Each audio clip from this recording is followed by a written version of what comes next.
Para los que no pudieron estar el miércoles pasado estudiamos este mismo capítulo, pero seleccionamos los versículos donde el apóstol Pablo aconseja a los solteros.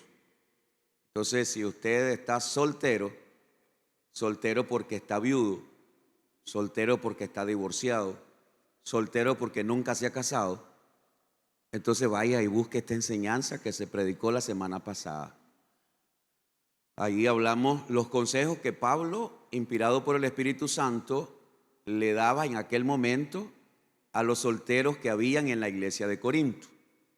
Y hoy vamos a hablar y vamos a seleccionar los versículos de este capítulo donde el apóstol Pablo viene a dar consejo a los que están unidos en matrimonio. Así que vamos a abrir la Biblia allí en 1 Corintios capítulo 7. Antes de comenzar a leer, es necesario que entendamos algo.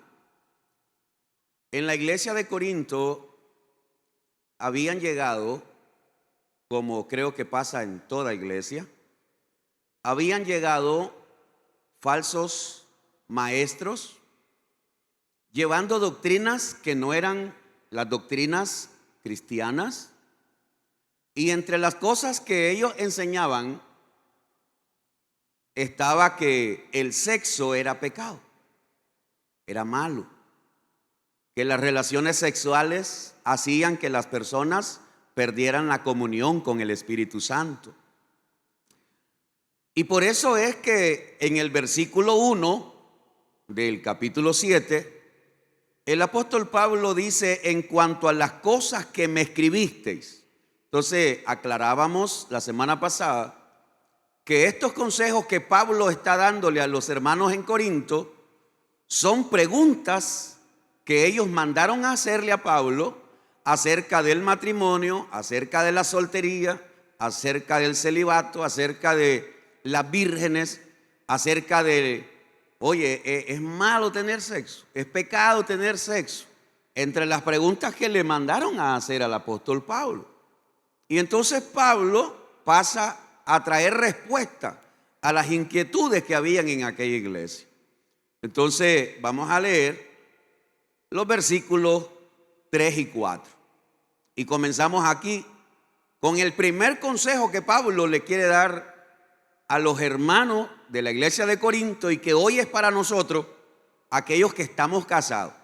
Cuando leemos estos dos versículos, entendemos ahora con claridad lo que yo le acabo de decir, que muchos que estaban casados se estaban absteniendo de tener relaciones sexuales porque había llegado la enseñanza, ¿verdad? Aquella iglesia de falsos maestros, que las relaciones sexuales, aún dentro del matrimonio, eran pecado. Entonces miren lo que dice versículo 3 y 4. Verso 3 y 4.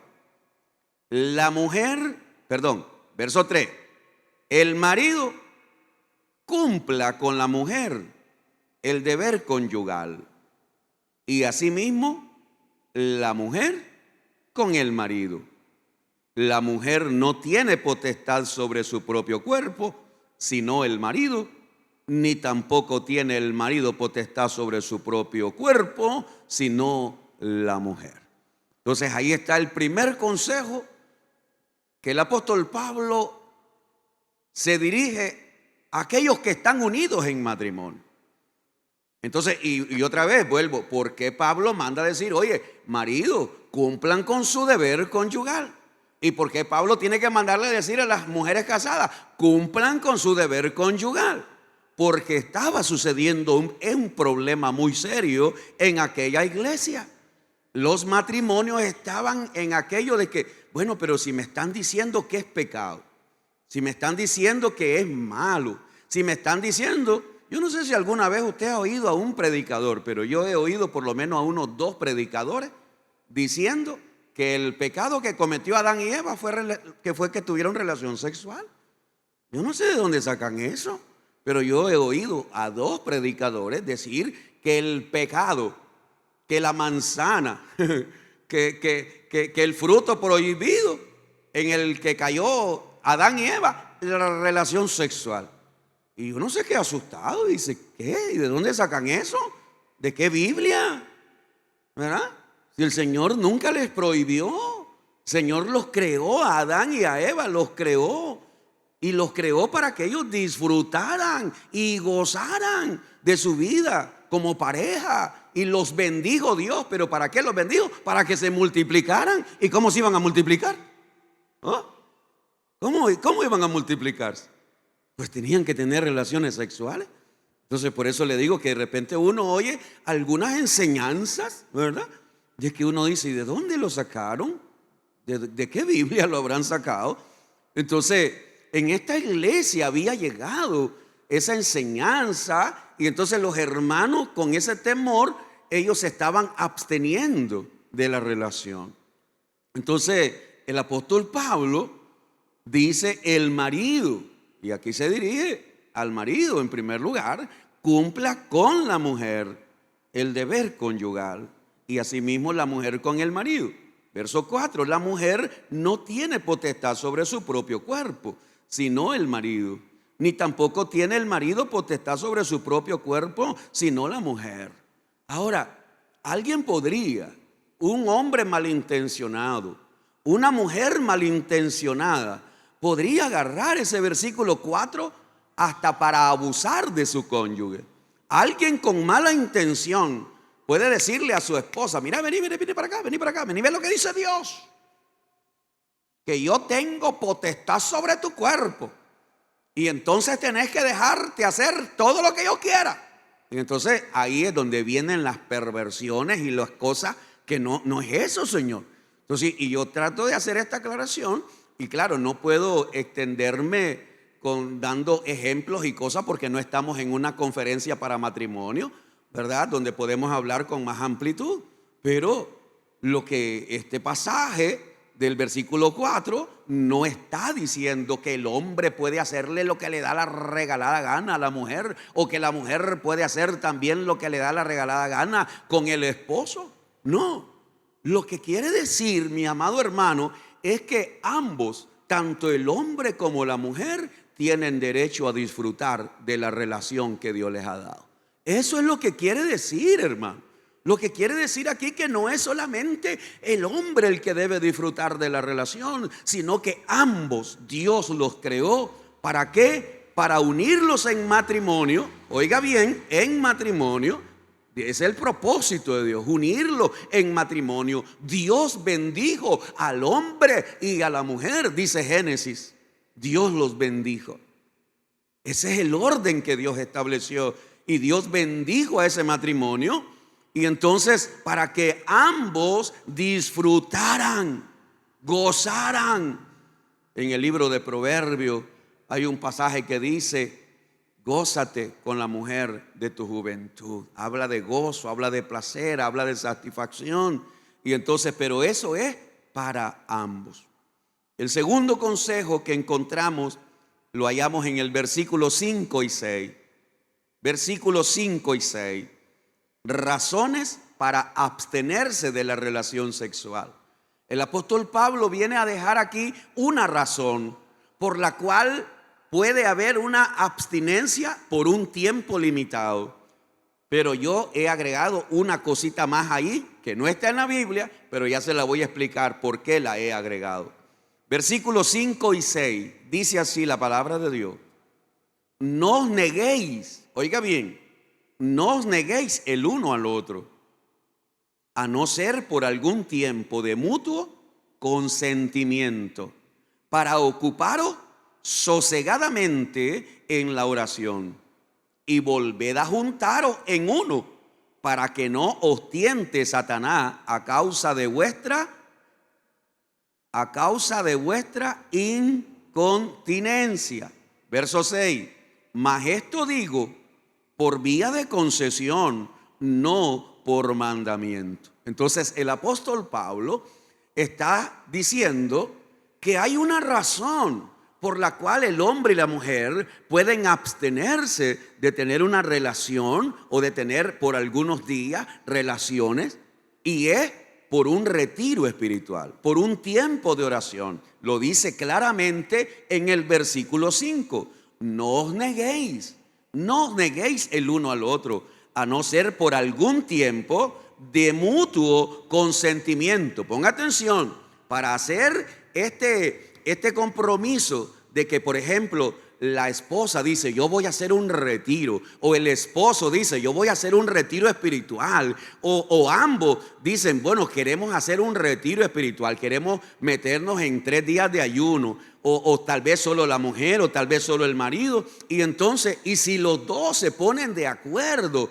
para que en ese tiempo del retiro espiritual, entonces se ponen de acuerdo que no van a tener relaciones sexuales, entonces dice el apóstol Pablo, no os neguéis el uno al otro, a no ser por algún tiempo de mutuo consentimiento. ¿Para qué? Para ocuparos sosegadamente en la oración. Eso está hablando de un retiro espiritual donde uno va a entregarse a la búsqueda de Dios. Muchas veces, hermano, el Espíritu Santo nos ilumina. Muchas veces el Espíritu Santo pone en nosotros que necesitamos entrar en una búsqueda más constante. No sé si alguien me comprende, pero en la vida, en el matrimonio, en el hogar, cuando hay cosas que siempre están allí repitiéndose, el problema, el pleito que hay entre el hombre y la mujer, entre el esposo y la esposa, es el mismo pleito de cada mes. Es el mismo pleito cada vez que hay pago. Es el mismo pleito que hay que ir a comprar las cosas. Es el mismo pleito cada vez que a uno de los hijos se va a corregir. Y hay cosas en el hogar donde es el mismo problema que viene y viene como un círculo vicioso. Y cuando uno de los dos dice, oye, un momento, yo voy a meterme en ayuno, yo voy a buscar a Dios, yo voy a someterme al Señor porque necesito que Dios me traiga una respuesta a este problema. Necesito que Dios me traiga claridad, que Dios pueda traerme claridad. ¿Qué decisión debo tomar? ¿Qué debo hacer? ¿Cómo y qué hago, Señor, en medio de esto? Mis amados hermanos, en la Biblia encontramos muchos ejemplos de hombres y mujeres que para encontrar una respuesta tuvieron que meterse en ayuno y oración. Es una de las cosas que menos nos gusta hacer. Es una de las cosas que menos nos gusta, porque al cuerpo no le gusta el ayuno. Al cuerpo, a la carne no le gusta la oración. El espíritu está dispuesto, pero la carne es débil. Entonces, cuando uno dice, yo voy a proponerme hacer en este mes, en esta semana, me voy a meter en un día de ayuno y oración, me voy a meter 2 días de ayuno y oración, 3 días me voy a ir a meter a algún lado y allí voy a estar. Entonces, si estamos casados, dice el apóstol Pablo, lo más recomendable es que se pongan de acuerdo y entonces eso va a ser un tiempo. Pero después, ¿qué dice? No os neguéis el uno al otro, a no ser por algún tiempo de mutuo consentimiento, para ocuparos sosegadamente en oración. Y después, ¿qué dice? Y volved a juntaros en uno. Usted está viendo, ¿verdad? La forma tan sencilla que la Biblia lo dice, pero tan sencillo y tan claro. Vuélvanse a juntar en uno. Está hablando de relaciones, mis hermanos. Está hablando de relaciones sexuales y espero que nadie vaya a salir de aquí diciendo el pastor estuvo hablando de vulgaridad. No, señor. Porque de repente hay algunos hermanos que cuando uno toca estos temas que tienen que ver con relaciones sexuales y con cosas, y se escandalizan. No, hermano, por eso estas cosas están ahí en la Biblia. Ahí están para que nosotros los pastores, las podamos enseñar y aplicar. Claro, hay cosas que las podemos hablar de una manera más abierta cuando estamos en una conferencia, en un retiro de matrimonio. Entonces, pero no estamos hoy en ninguna conferencia, en ningún retiro de matrimonio, entonces tenemos que ser prudentes. Estamos tratando de ser lo más prudentes para poder traer claridad. Entonces dice que después que se ocupen sosegadamente en la oración, dice, y volved a juntaros en uno. ¿Para qué? Para que no os tiente Satanás a causa de vuestra incontinencia. Entonces aquí viene hermano, una luz de parte de la palabra del Señor. ¿Qué sucede? ¿Qué sucede en un matrimonio donde ya no hay relaciones sexuales? ¿Qué sucede donde hay en un matrimonio donde ya las cosas pasan días, semanas y meses? Bueno, el apóstol Pablo está diciendo que va a pasar. Va a pasar que Satanás va a poner tentación. Satanás va a poner tentación tanto para la mujer como para el varón. Aunque los que más caemos, ¿verdad?, más rápido, somos los varones. Pero la tentación es para ambos. Entonces el apóstol Pablo nos dice aquí: vuélvanse a juntar. En otras palabras, la relación debe ser algo que debe mantenerse dentro del matrimonio. Ahora, esto que voy a decir ahorita no está en la Biblia, pero considero muy sabio poderlo decir a la iglesia. Mis hermanos, el apóstol Pablo está diciendo que deben evitar el tener relación o ponerse de acuerdo cuando uno de ellos o los dos vayan a un retiro. Pero yo necesito decir esto, hermano. Muchas veces uno de los dos puede estar enfermo. Hay enfermedades, hay problemas, tanto en la mujer como en el hombre. Y en situaciones como esa, tanto el hombre como la mujer deben de aprender a tener paciencia. Deben aprender. ¿Cuántas mujeres, por ejemplo, hermanas, hermanos, que padecen de sangrado por días, hemorragias, mujeres que padecen de ese problema de hemorragia y pasan hasta meses sufriendo de sangrados y eso, y el hombre va a tener que tener paciencia y va a tener que pedirle a Dios dominio propio.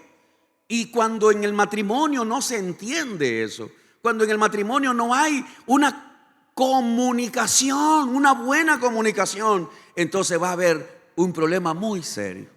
Ya sea también cuando el hombre tiene algún impedimento, algún problema, entonces son cosas que deben aprender a comunicarse. Por eso es que el apóstol Pablo dice que deben de ponerse de mutuo consentimiento. ¿Qué quiere decir eso, hermano?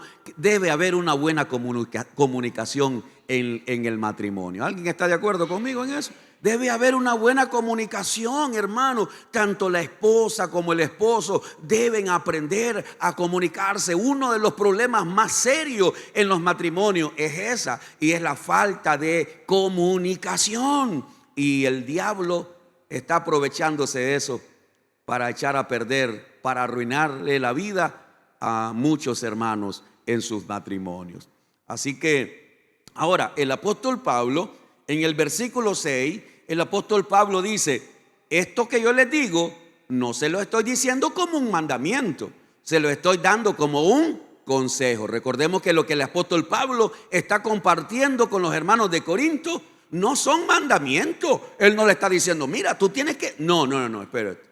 Yo no te estoy dando esto como mandamiento, dice el apóstol Pablo en el versículo 6, sino que te lo estoy dando como un consejo. Versículo 10 y 11. Verso 10 y 11. Vámonos al 10 y 11. Dice: pero a los que están unidos en matrimonio, ponga atención, pero a los que están unidos en matrimonio, mando no yo, sino el Señor, que la mujer no se separe del marido. Y si se separa, quédese sin casar, o reconcíliese con su marido, y que el marido no abandone a su mujer. Ahora, aquí tenemos que aclarar algunas cosas que si las pasamos por alto, entonces le damos una mala, pésima interpretación a estos pasajes de la Biblia. El apóstol Pablo está refiriéndose a matrimonio entre cristianos en este versículo, en estos dos versículos. En estos dos versículos el apóstol Pablo se está refiriendo a matrimonios donde ambos son creyentes, son cristianos, son hijos de Dios. Ambos conocen la palabra, ambos conocen el mandamiento. ¿Cuál mandamiento, hermano? El mandamiento que la palabra dice. ¿Cuál, pastor? Que lo que Dios juntó no lo separe el hombre. Hay un mandamiento, hay una ordenanza que lo que Dios juntó no lo debe separar el hombre. Entonces el apóstol Pablo está diciéndole a aquellos que son creyentes, ambos, el hombre y la mujer, asisten a la iglesia. ¿Y por qué Pablo está diciendo esto? Porque muchos se habían divorciado por las enseñanzas erróneas que se estaban predicando en aquella iglesia. Entonces el apóstol Pablo manda y dice: pero a los que están unidos en matrimonio, parejas que están unidas en matrimonio, dice: mando no yo, sino el Señor. Claro, porque fue Jesucristo el que habló acerca del matrimonio. Y Él habló acerca de la única razón que el Señor aprobaba el divorcio. Y luego lo vamos a ver eso. Pero aquí está hablando de una relación de un hombre y una mujer. No deben separarse. Pero a los que están unidos en matrimonio, mando no yo, sino el Señor, que la mujer no se separe del marido. Y si se separa, quédese sin casar o reconcilie con su marido, y que el marido no abandone a su mujer.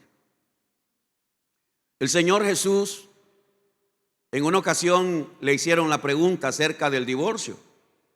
El tema del divorcio en la Biblia, yo quiero que usted sepa algo. El tema del divorcio es uno de esos temas, el divorcio y el volverse a casar. Es uno de los temas donde nunca nos vamos a poner de acuerdo. Nunca. ¿Y por qué? Porque yo tengo libros de pastores. Y hay pastores que dicen, por ejemplo, o que agarran la interpretación de la Biblia y dicen: bueno, el Señor dijo, por ejemplo, le voy a leer lo siguiente. En Mateo 5, 31 y 32 dice: también fue dicho, cualquiera que repudia a su mujer, dele carta de divorcio. Pero yo os digo que el que repudia a su mujer, a no ser por causa de fornicación, hace que ella adultere. Y el que se casa con la repudiada, comete adulterio. Entonces viene el Señor y da una explicación. Cuando le preguntan acerca del divorcio, ¿es lícito darle divorcio a la mujer?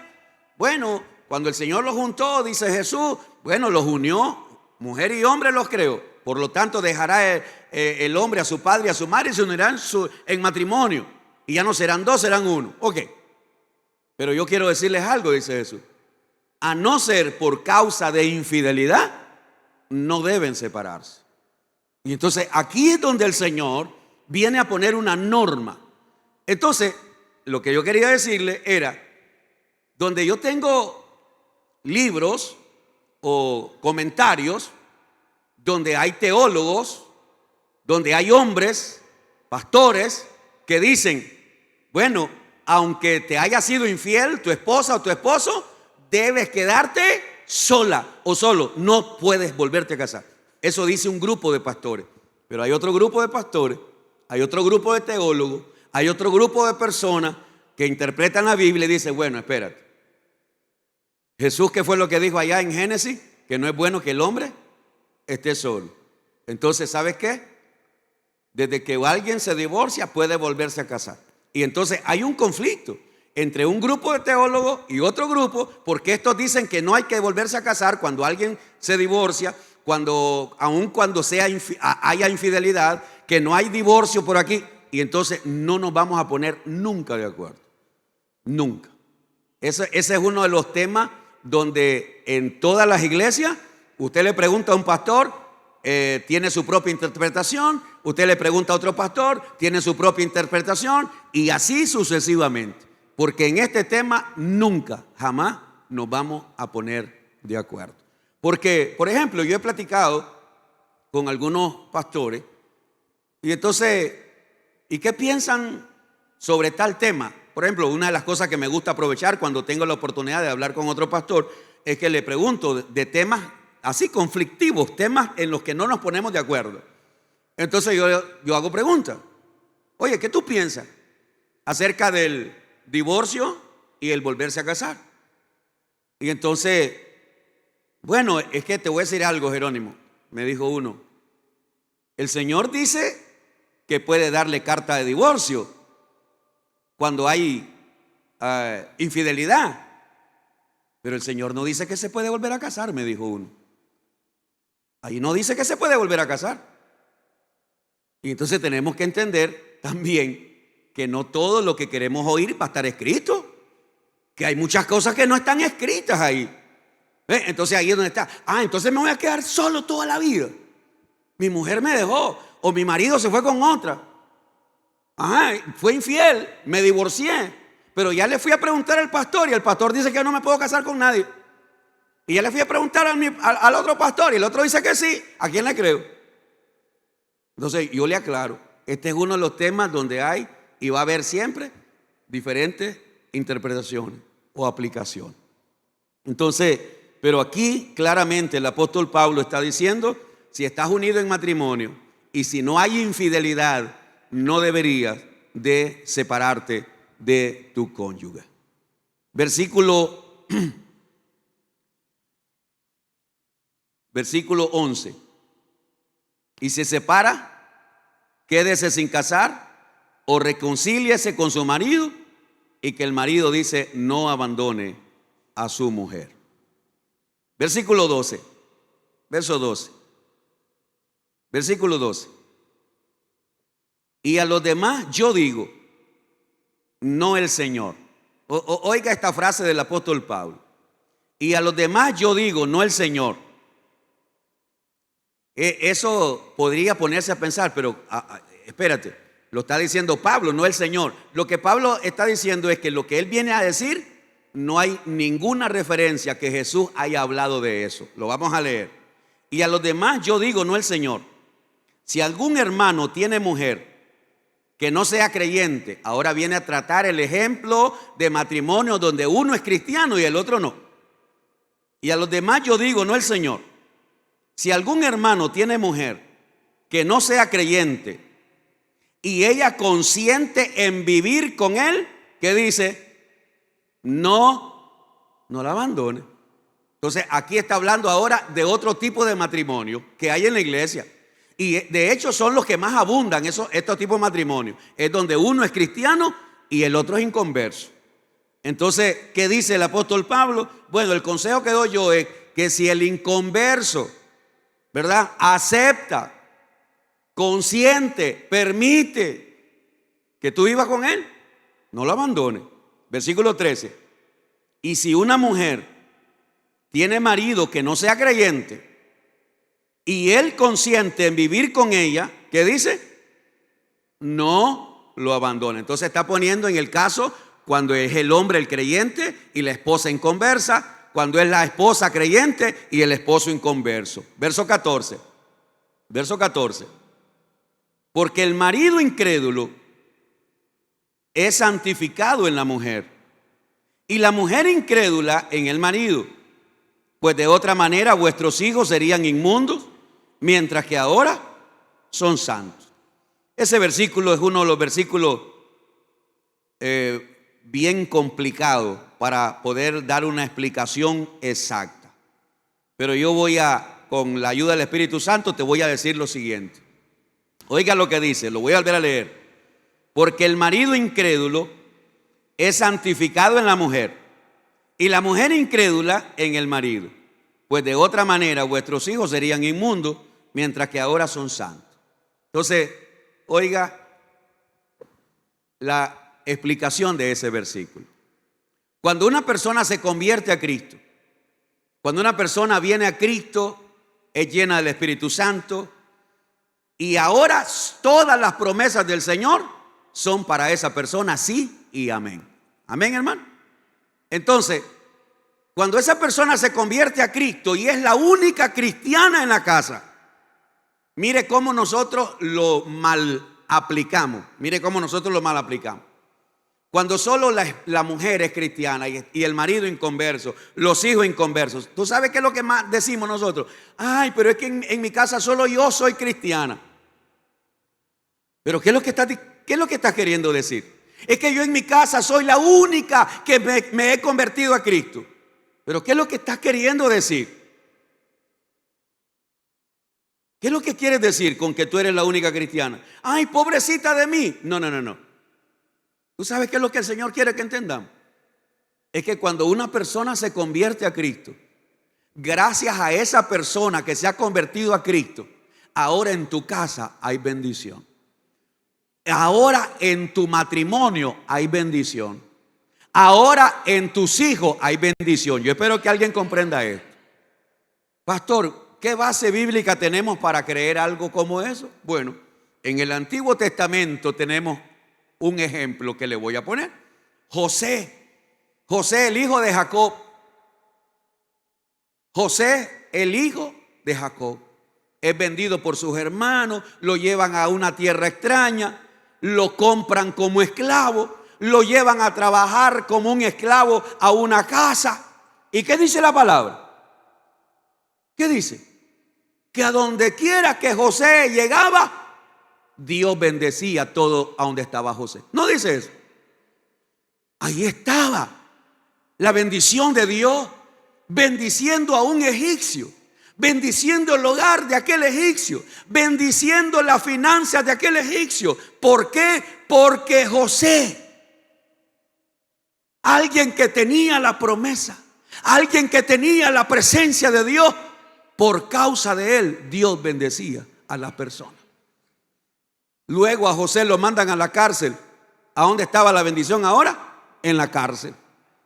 Luego mandan a José para que fuese el segundo de Faraón. Ahora, ¿a dónde está la bendición? En toda la tierra de Egipto. Por causa de una persona. Lo mismo pasa con nosotros, mis hermanos. Por causa de un hijo de Dios, la bendición de Dios está en tu casa. Y tú pudieras decir, pero pastor, yo en mi hogar lo único que veo es pleito, es discordia. Bueno, eso es parte de la lucha. Pero tú sabes quién te da la fuerza para soportar, para perseverar, para seguir adelante. Dios. Ahora, el apóstol Pedro nos da una luz. El apóstol Pedro nos da una luz. Yo quiero que vaya y abra su Biblia en Primera de Pedro, capítulo 3, versos 8 y 9. Primera de Pedro, capítulo 3, versos 8 y 9. Mire lo que dice el apóstol Pedro. Y yo espero que esa luz resplandezca hoy en nuestras mentes, en nuestro corazón. Primera de Pedro, capítulo 3, versos 8 y 9. Finalmente, sed todos de un mismo sentir, compasivos, amándoos fraternalmente, misericordiosos, amigables, no devolviendo mal por mal, ni maldición por maldición, sino por el contrario. Lea conmigo lo que sigue para ver si todos somos alumbrados con lo que la palabra de Dios nos quiere decir. Sino por el contrario, bendiciendo. Lea conmigo lo que sigue. Sabiendo que fuiste llamados para que heredaseis. ¿Fuimos llamados para heredar qué? Bendición. Entonces a eso no es que el marido, ¿verdad?, solo por ser salvo va a salvar a su esposa o a sus hijos. No me malinterprete. No es que porque la hermana es salva y tiene a Cristo, entonces ahora que está en su casa, ya su esposo es salvo y sus hijos son salvos. No, la salvación es individual. Pero solo por tu presencia, porque dentro de tu cuerpo está el Espíritu Santo. Solo por la presencia tuya allí en esa casa, Dios promete traer su bendición. En Primera de Pedro, capítulo 3, verso 1 y 2, hay otra luz ahí que nos alumbra, que nos ayuda a entender. Primera de Pedro, capítulo 3, versículo 1 y 2. Mire lo que dice. Asimismo, vosotras mujeres, estad sujetas a vuestros maridos, para que también los que no creen a la palabra, ¿sean qué? Sean ganados sin palabra por la conducta de sus esposas, considerando vuestra conducta casta y respetuosa. Aquí el apóstol Pedro se dirige a las esposas, pero esto es aplicado a los esposos también. Esto es aplicado no solo a la mujer, es aplicado al hombre, es aplicado a los hijos.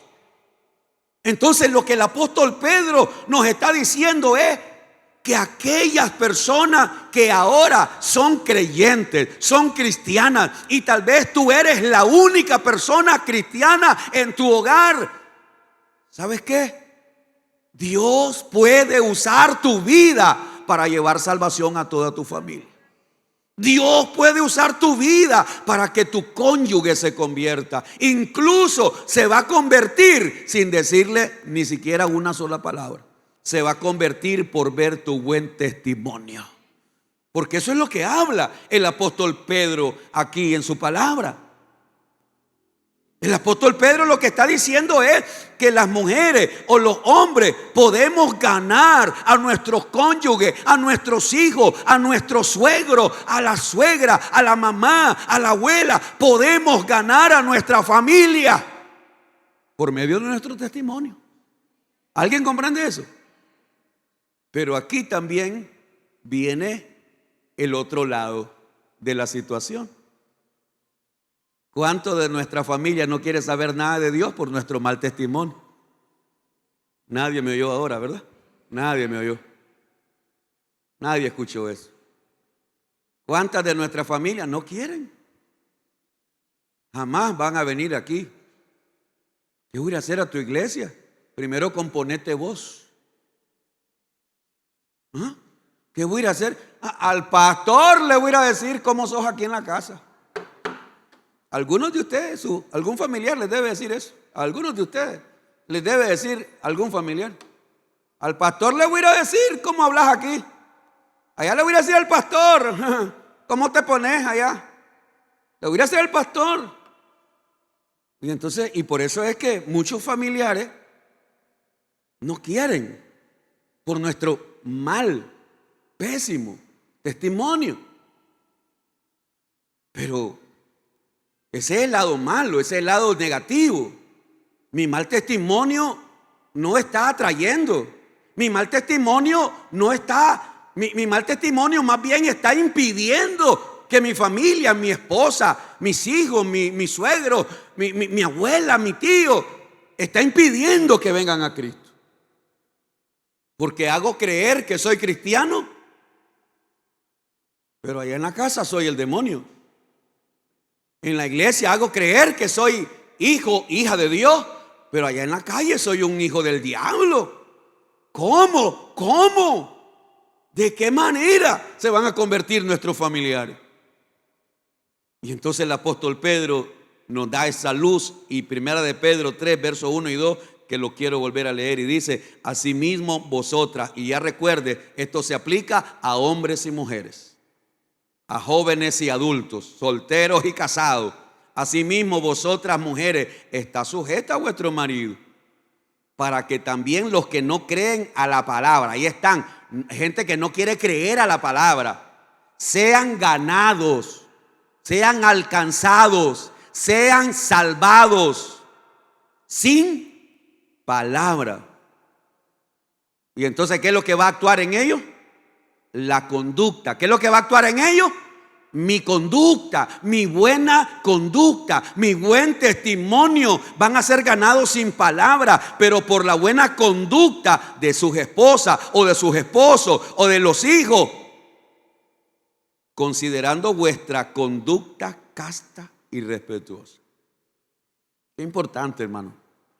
Sabe que una de las cosas a las que nosotros no le queremos dar importancia es al buen testimonio. Casi no le damos el valor. Casi no le damos, fíjese usted. Y ahí es donde caemos en el fariseísmo. Ahí es donde caemos en la hipocresía. Caemos en la fachada, en la apariencia, donde solamente aparentamos como que somos, como que tenemos, como que andamos, pero realmente eso es todo lo que nos quedó. Nos quedó una facha, nos quedó una máscara, Nos quedó, como decía Jesucristo. ¿Y por qué Jesús le caía tan mal a los fariseos? Porque el Señor Jesús les dijo la verdad. Ustedes son por fuera como esos sepulcros, blanquito, blanquito. Qué blanquito. Pero por dentro, hueso seco. Ah, no, dice el Señor.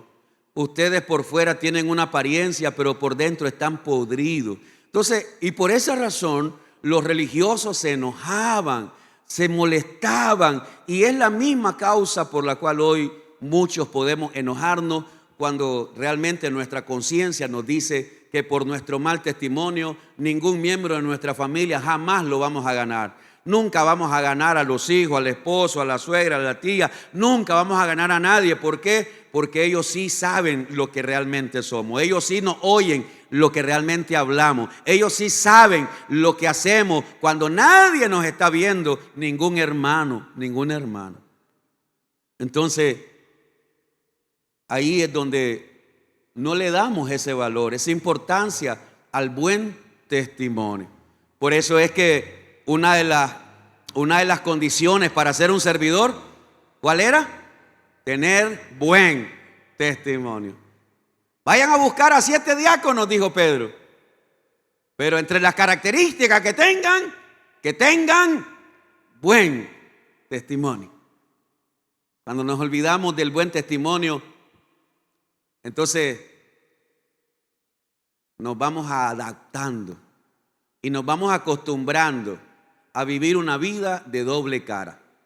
Aquí, cuando venimos aquí tenemos cara de hijos de Dios, cara de inocentes, cara de que yo no hice nada.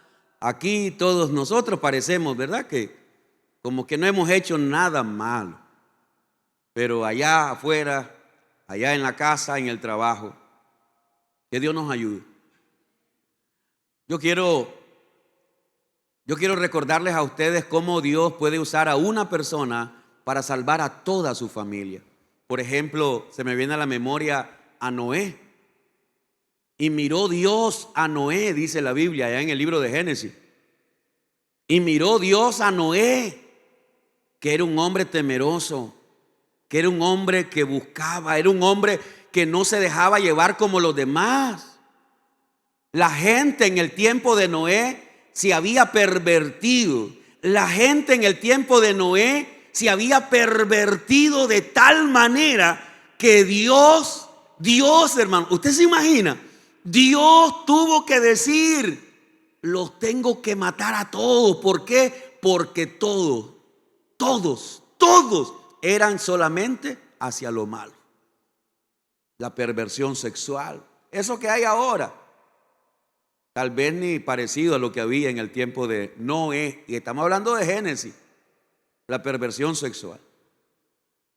Y todo lo que hace falta que suceda en este tiempo. Pero Noé no siguió las cosas que todo el mundo hacía. Noé no copió la vida que llegaban los demás. ¿Sabes qué es el problema de nosotros? El problema de nosotros es que comenzamos a compararnos. Ah, pero mira, si aquel lo hace y dice que es hermana, y dice que es líder, y dice que es servidora, mira cómo vive, mira cómo habla, mira cómo anda, mira cómo se viste, y si ella lo hace, pues yo también. No, hermano, no es así.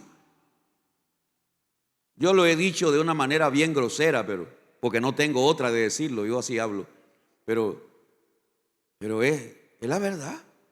Oye, si el otro se quiere ir al infierno, que se vaya.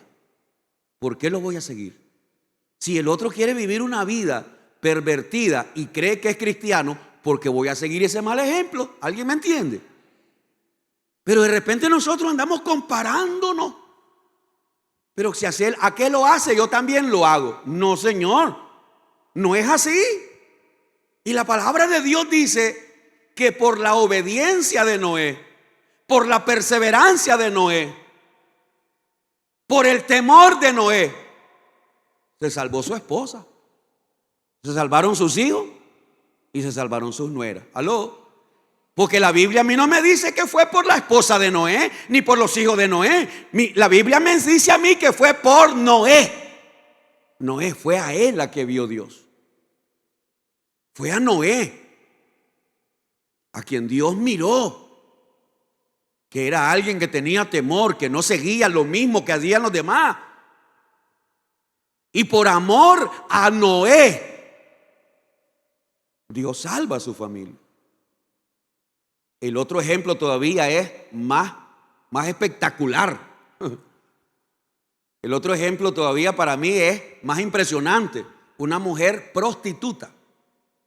Esta era una ramera. ¿Se acuerdan? ¿Cómo se llamaba? Rahab. Rahab es una prostituta que se gana la vida vendiendo su cuerpo. Y allá está en Jericó.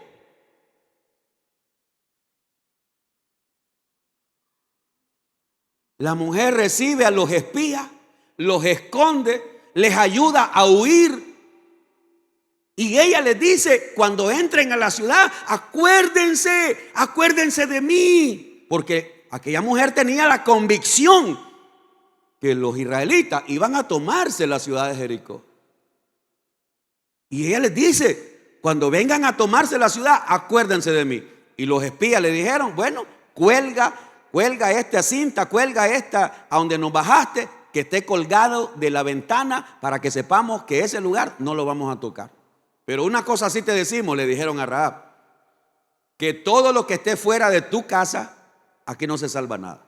Lo que se va a salvar es todo lo que esté dentro de tu casa. Usted se imagina ahora Rahab, la que posiblemente su propia familia no la tenían, ¿cómo le digo?, en estima, no era una mujer respetable, qué sé yo. Y entonces ahora Rahab comienza a hablarle a sus padres que vengan a su casa, a sus hermanos, a sus tíos, a sus abuelos.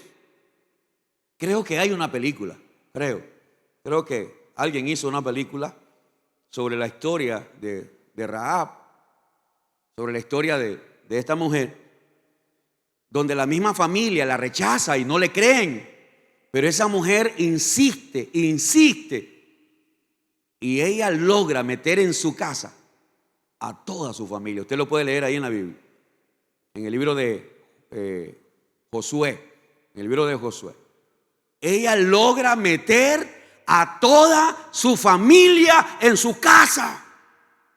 Y cuando viene el pueblo de Israel y comienzan a dar vueltas los 7 días y el último día a dar 13 vueltas, y cuando tocan la trompeta, los muros se caen. Ahora, Rahab vivía a la orilla del muro, pero donde ella vivía no se cayó. ¿Y por qué no se cayó? Porque Dios estaba respetando la palabra de aquellos siervos del Señor. Y cuando llegaron a Jericó, mataron a todos, pero todos los que estaban dentro de la casa de aquella mujer prostituta, todos se salvaron. ¿Alguien comprende eso? Ahí está. ¿Qué es lo que Dios quiere enseñarnos? Que nosotros podemos ser instrumentos en las manos de Dios para que nuestra familia se salve. ¿Cuántas veces has ayunado por la salvación de tus hijos? Mamá, papá. ¿Nunca has hecho un ayuno? Deberías de comenzar. ¿Cuántas veces te has levantado en la madrugada cuando el Espíritu Santo te despierta? Cuando el Espíritu Santo viene y te despierta en la madrugada y se te va el sueño. Y en lugar de irte a orar, te vas a ver televisión. Y en lugar de irte a orar, te vas a ver tu celular para ver cuántos mensajes te entraron. ¿Ah? Y el Espíritu de Dios te está llamando para que vayas a orar por tus hijos, por tu matrimonio, por tu esposo, por tus padres, para que el día que se mueran no se vayan al infierno.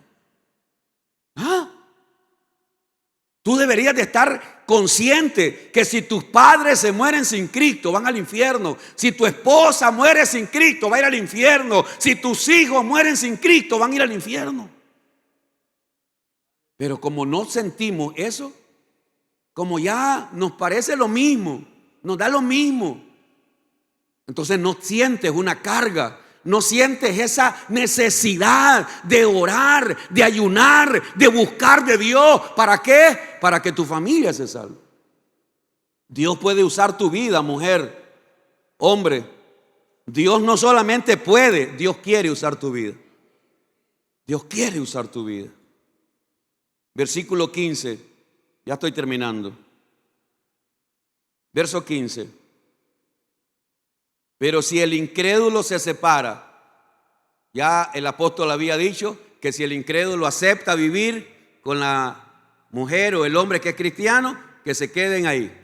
Pero ahora viene a poner el ejemplo y dice, pero si el incrédulo se separa, el inconverso no quiere vivir con la cristiana o con el cristiano. Pero si el incrédulo se separa, ¿qué dice? ¿Qué dice? Sepárese. Sepárese. Pues no está el hermano o la hermana sujeto a servidumbre, a esclavitud. No está el cristiano a someterse al maltrato, al abuso del inconverso que quiere hacerte la vida de a pedacito solo porque eres cristiana. Entonces el apóstol Pablo está diciendo aquí, pero si el incrédulo se separa, sepárese, pues no está el hermano o la hermana sujeto a servidumbre en semejante caso, sino que a paz nos llamó Dios. Yo quiero decir algo aquí y espero que sus oídos lo reciban esta noche. Es triste, muy triste, saber de hermanas y hermanos que le permiten a su cónyuge o que permiten que su cónyuge le sea infiel cuantas veces quiera. La maltrate como quiera, le diga lo que quiera, porque está esperanzada que un día cambie, porque está con la esperanza que un día Dios lo va a cambiar o Dios la va a cambiar. Mire lo que dice el verso 16. Porque ¿qué sabes tú, oh mujer, si quizás harás salvo a tu marido? ¿O qué sabes tú, oh marido, si quizás harás salva a tu mujer? Yo espero que usted me entienda lo que estoy tratando de decir aquí. En un matrimonio donde uno es cristiano y el otro no es, y el que no es creyente maltrata, abusa, esa es la palabra correcta, abusa. Entonces la hermanita tiene que aguantar, porque por allá encontró un pastor que le dijo: aguantá palo. No importa lo que tu marido te haga, te patee, te dé con lo que te dé, aguantalo. Un día Dios lo va a cambiar. No, Señor, no es esa la enseñanza que da la Biblia. Esa no es la enseñanza que da la Biblia. Esa no es la palabra que da la Biblia. ¿Cuántos crímenes, cuántos asesinatos hay donde el abusador termina asesinando? El hombre. Y no crea que eso de abuso es solo allá. No, dentro de la iglesia. Y debemos entender que ningún hombre ni mujer debe aceptar ningún abuso de su cónyuge. Ningún hombre ni mujer debe aceptar abuso. Necesita buscar ayuda. Ese cónyuge, esa esposa, ese esposo, porque no es solamente el esposo que maltrata a la esposa, también hay mujeres que maltratan al esposo. Necesitan buscar ayuda y buscar ayuda con urgencia. Y el apóstol Pablo está diciendo: no te ha llamado el Señor para estar subyugada bajo ese régimen. Si se quiere separar, ¿qué dice? Sepárese. Entonces aquí hay una palabra, donde la palabra no nos quiere decir que tienes que aguantar, como he oído a ciertos consejeros o pastores, de que hermana, usted tiene que aguantar a su marido, aguántele. Pastor, pero mire, pasa con una querida y pasa con otra. Aguántele las queridas que tenga, que quiera. No, Señor, no dice eso la Biblia. No dice eso la Biblia. No lo dice. No lo enseña. Porque ¿qué sabes tú si tu marido se va a salvar? Al final, ya le diste buen testimonio, ya le hablaste, ya hiciste lo que tenías que haber hecho. Y ese hombre no quiere cambiar. ¿Qué más? ¿Vas a seguir aguantando? No dice eso la palabra. Y por último, versos 39 y 40, y con esto termino. La semana que viene, si Dios lo permite, seguimos con los versículos que nos restan. Versos 39 y 40. La mujer casada está ligada por la ley mientras su marido vive. Pero si su marido muere, libre es para casarse con quien quiera, con tal que sea en el Señor. Pero a mi juicio, más dichosa será si se quedare así. Y pienso que también yo tengo el Espíritu de Dios.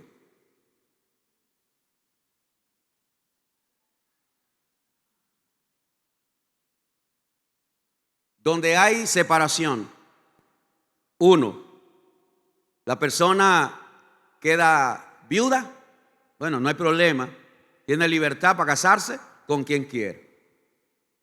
Pero hay otros que no quedaron viudos, se divorciaron por infidelidad.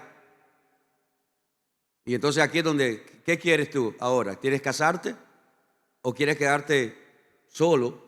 Es una decisión de la persona. Pastor, pero en el caso mío, mi esposo, pastor, me abandonó porque no quería vivir con una cristiana y yo no voy a negar mi fe, mi esposo me dejó. ¿Qué hago, pastor? ¿Me puedo casar? Bueno, yo entiendo que la Biblia dice que sí. Cada caso debe ser atendido de manera individual. En la iglesia Dios ha puesto pastores para aconsejar. Yo soy de los que creo que Dios nos ha dado su palabra y Dios nos ha dado su Espíritu Santo. Entonces, yo no voy a ir a atender a alguien para darle un consejo sencillamente para salir del apuro, no, Señor. Una de las cosas que trato de pedirle todos los días a Dios es que me dé sabiduría para aconsejar, para dar un consejo. Estoy seguro que en algún momento he dado algún mal consejo, estoy seguro, porque soy humano. Pero le pido a Dios siempre que me dé sabiduría para dar un consejo. Cuando viene alguna hermana o viene un hermano a preguntarme, pastor, ¿qué hago? Mi esposo pasa esto y esto, mi esposa pasa esto y esto. Bueno, atendámoslo. Hablemos con los dos, hablemos con el matrimonio, hablemos con ambos, veamos la situación, de dónde viene, encontremos una respuesta, encontremos una solución, encontremos una salida. Pero si no hay salida, bueno, ahí está. La palabra de Dios siempre nos va a iluminar. Así que cada caso es muy especial. Mi último consejo, mi hermano, que cuando haya en su matrimonio, ¿verdad?, en su relación, haya una necesidad de un consejo, pues aquí estamos para poderle ayudar en el momento preciso. Póngase de pie, vamos a orar. Vamos a